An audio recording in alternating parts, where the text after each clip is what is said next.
kelemin aylu geçte Ortada suyu bergo deymin bizde Atturu be göbüz göp göçin Geçü ellem en gayratün içinde Suyum dep men sağa ayta albayım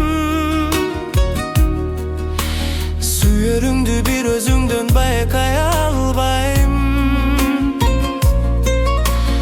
Altınım canыңdan çıkkım gel bey Gelgen son gayrayra men gayt albayım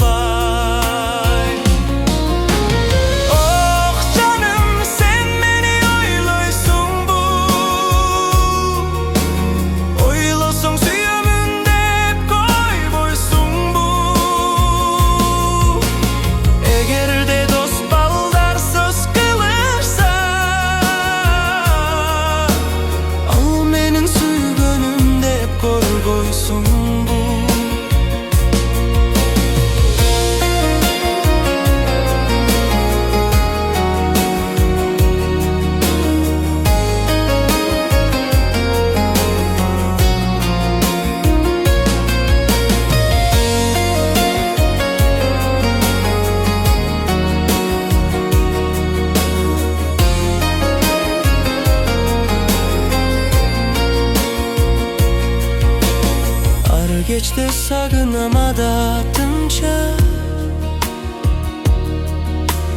Özüngdön sürdönüm yegemınça Kıynabay jalır bayap koyçu Bul geçte süyümdü aytam saha Oh canım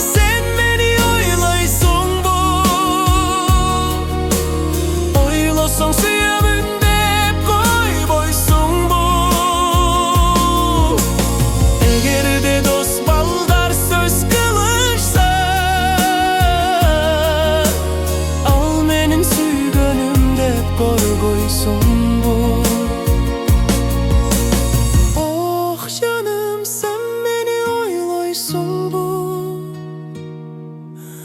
Oylasang suyumunda hep koy boysun bu Eğer de dost baldar söz kılırsa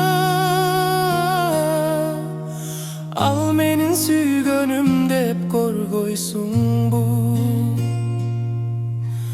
Al menin süygönümde korgoysun bu